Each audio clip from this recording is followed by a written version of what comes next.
You're listening to the Feel Good Astrology podcast with Louisa Tannermunson. To request your personal reading, go to feelgoodastrology.com.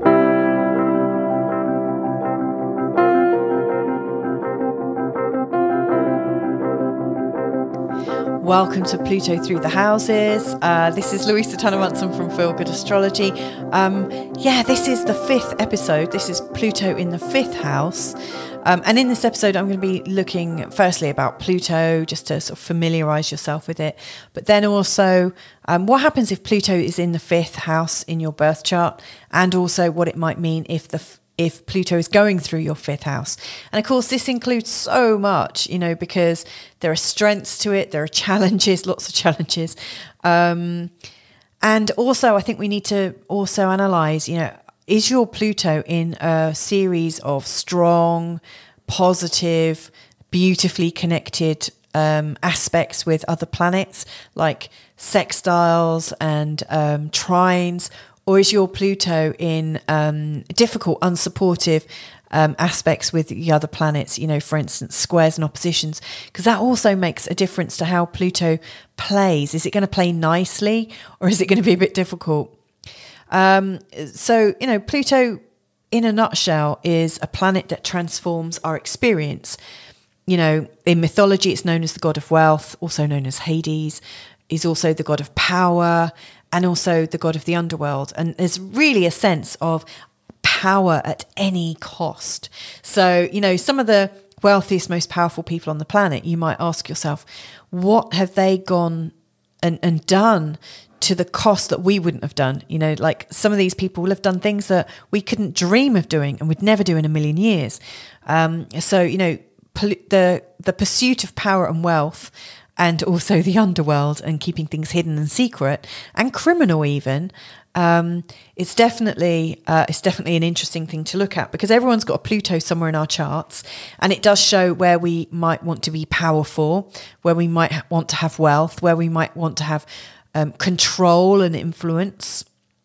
But it also shows what we're afraid of, because there's the underworld, there's the shadowiness of it. And really this episode is trying to bring to light some of the thoughts that might be going on for you with Pluto in the 5th, or Pluto going through the 5th.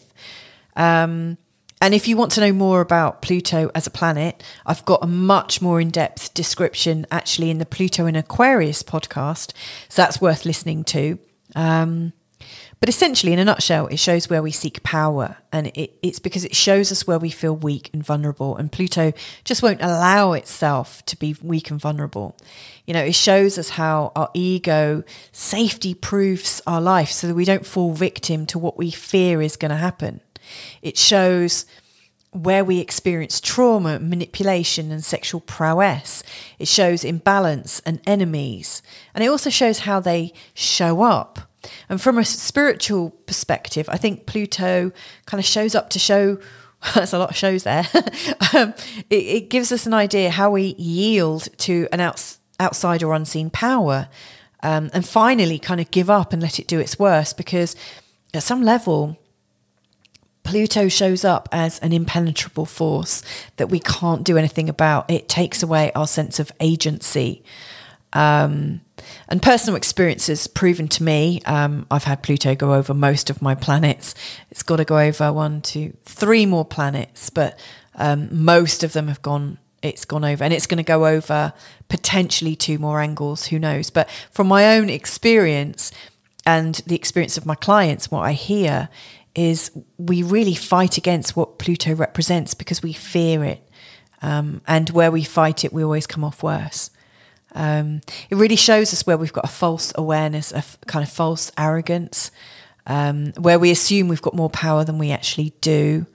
And it shows us where we're fronting it out, and also how we usually fall from grace in doing so. Shows us something very significant, where we've got something deep and painful to learn. But here's the thing, it always teaches us something really massive. It teaches us where we're truly free. Truly, truly free, one of our best lessons. So in this podcast,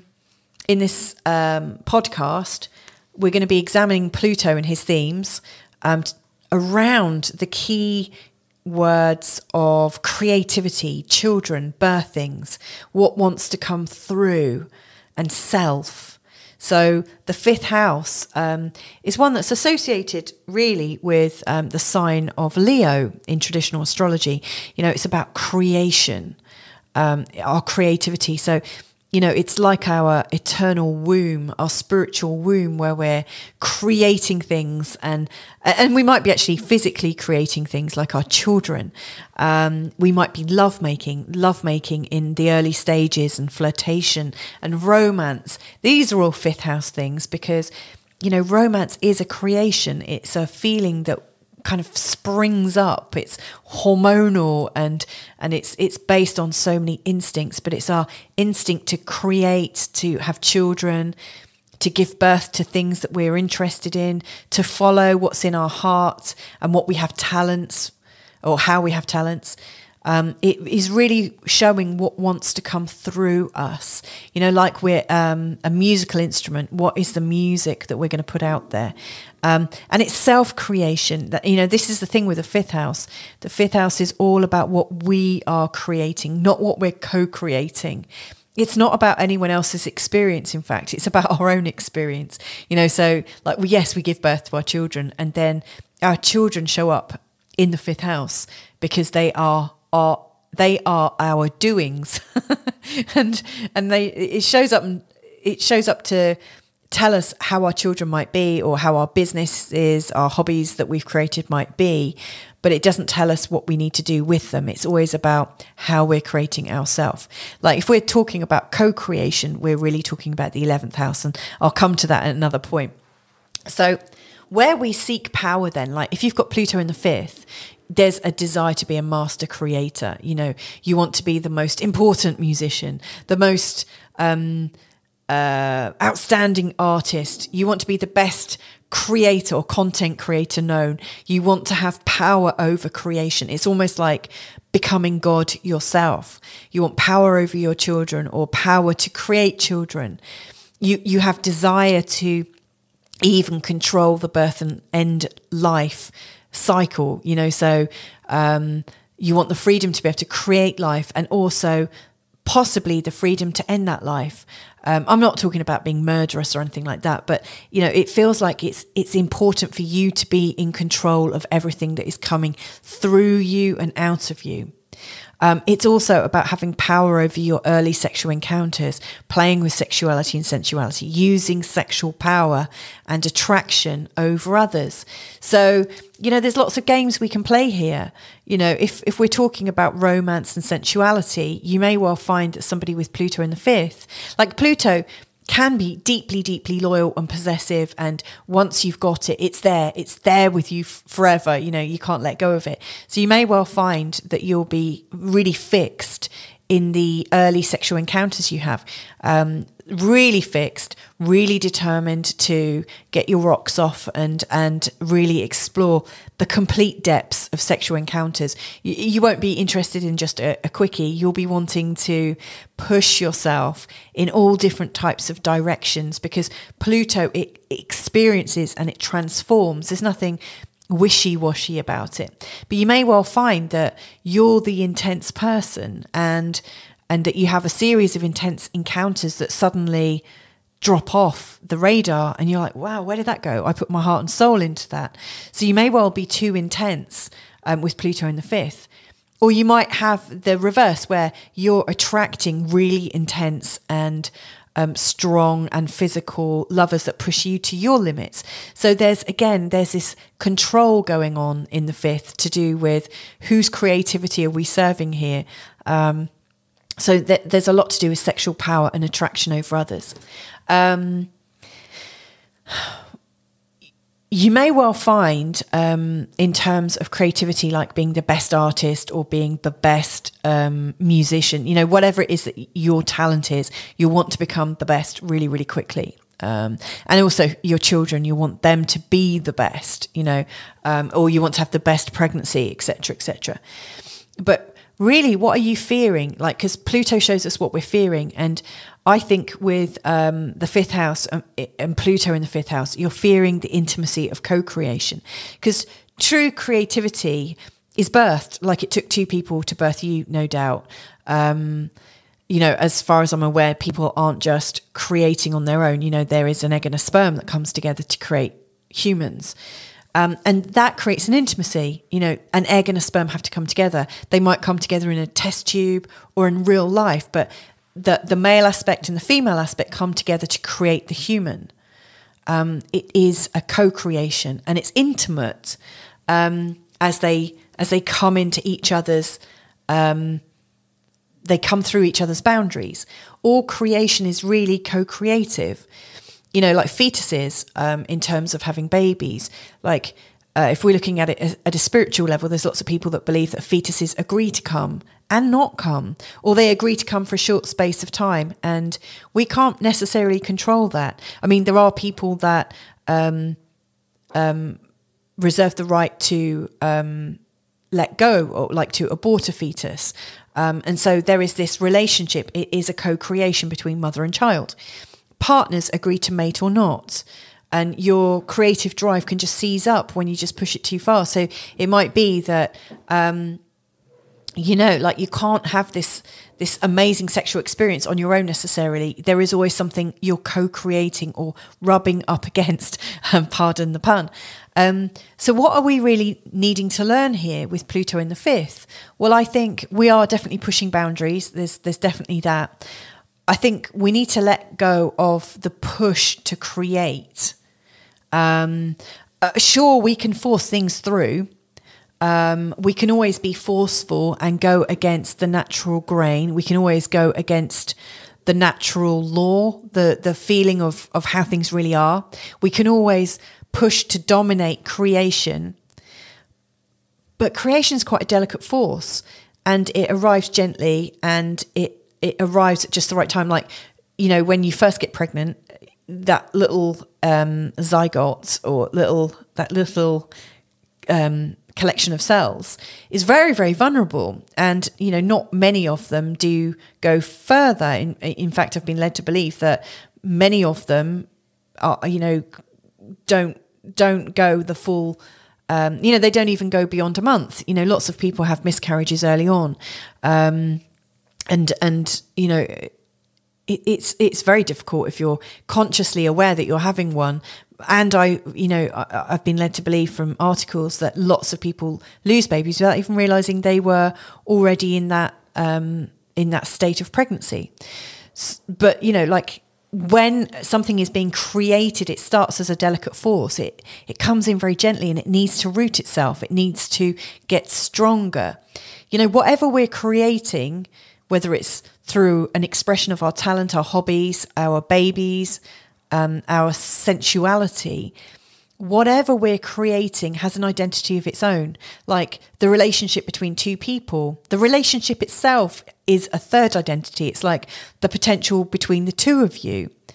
Every time you do a painting or a piece of music, you can't really keep it. You can keep it to yourself, but there is something about a piece of music or a painting that demands to be admired or appreciated. And so, yes, we can be forceful with our creation and keep it to ourselves, or we can recognize that each creation has a life of its own. And so the question here of what are you ready to learn is, are you prepared to give your creations the space to create their own space? You know, like with a painting or a book, are you prepared to let others appreciate it or review it or even give it a different context? You know, in the same way as having children, are you able to let other people experience the joy of your children? And when I say that, I mean it in a very straight and straight-laced way. But, you know, are you able to listen to the feedback that other people have about your children or your partners even? And so we ask ourselves, like, who in this situation is causing you the pain? And I think the fear of losing what you've created, the possessiveness of your creations or the creations in your mind is the biggest problem. And how to find freedom here is to let your creations go, is to give them the power to stand strong and firm and find their own stability, whether they are humans, pets, a beautiful bit of artwork or movement or performance. You know, it's creating things that are going to stand the test of time. And of course, if your Pluto is well connected to other planets, with sextiles and trines, you'll probably find that, yes, you are able to create long and lasting, successful creations that are seen and enjoyed and have a glorious life of their own. And that you'll probably be able to share your talents far and wide and be really playfully creative, to not be a spoke in the wheel that gets a bit stuck on something, but if you've got lots of squares and oppositions, yes, you'll have a really strong need to let your creativity out, but there's also probably a feeling of possessiveness about who can work with your creative energy, and you might be a bit too precious and not playful enough. And if this is something that would be useful to unpack more in a small online study group, then please just get in touch to arrange it. It's louisatannermunson@gmail.com. Because it's worth unpacking this.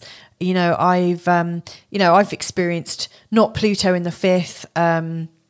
I haven't, Pluto hasn't been in my fifth, and it's not in my fifth. But some of the themes to do with creation and pregnancy have come up in other ways. I've been through the position of desperately wanting a baby, desperately thinking I was never going to have children, and then finally meeting somebody that wanted to have children with me. And I had a couple of miscarriages. I have also had, 3 lovely, healthy children. So I've experienced the pleasure and the pain that can go with the whole creation process.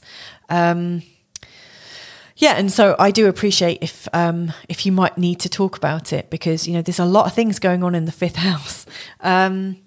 So what is needing? Let's assume that Pluto is going through your 5th house. Then what is needed to be seen and understood that you can't yet see? I would say is you're being challenged to create something powerful and to not control it. That's so hard. So you're being challenged because you'll need to have dominion over what you're creating and what you dream about and what you sensuously enjoy is just so much more important than ever. It's like you're very guarded and slightly possessive. If you're trying to become a parent, you might find it difficult to conceive if you're in that sort of possessiveness about how it's going to happen. Similarly, if you've had lots of disappointments with romantic encounters and now Pluto's going through your 5th, you might think, oh my goodness, I'm over the age of 30. I'm never going to meet anyone. It's not going to happen. And of course, then you create this feeling of dependency and desperation, which comes up. And of course, it's off-putting and it stops short of all creation, or it brings in somebody that has a really, probably has a vibration that is really not for you anyway. And it's really creating a strong fascination to create. So you might find that you're wanting to create at a time when you've got a stifled need to self-express, and there might also be an ulterior motive behind it, which is making it unrelaxed. So I would say, one of the big learnings here is how can you relax and enjoy the whole creative and birthing process. You're learning painfully, it's a hard lesson to learn, but you need to relax and birth your ideas with the understanding that they may not thrive. And this is difficult. And it brings up a lot of vulnerability issues and us needing assurance that, what we put out into the world is going to work. And we just don't have that assurance. So would you still try to create if you knew it might fail? So, this is about you giving yourself the creation space to breathe, and also giving yourself the opportunity to fail your expectations. You might not experience the creation at all if you can't let go of the fear of failure. So my biggest learning, I think, for people here is to learn to enjoy the process and not be focused on the outcome. So once again, if you think this would be useful to unpack in a small online group or even on a one-to-one level, then just give me a shout. It's louisatannermunson@gmail.com. And I just really want to, thank you for listening and hope this has been useful. And if I can be of any further help, then just drop me a line. In the next podcast, I'm going to be looking at Pluto in the 6th, which is where Pluto will naturally move on to. from the 5th. And so if you've got that coming up, it's worth listening into this already, because you'll be able to see how your life is changing and how it's starting to map out. So anyway, thanks a lot. Take care, and hopefully connecting again soon. Bye for now. You've been listening to the Feel Good Astrology podcast with Louisa Tanner-Munson. To request your personal reading, go to feelgoodastrology.com.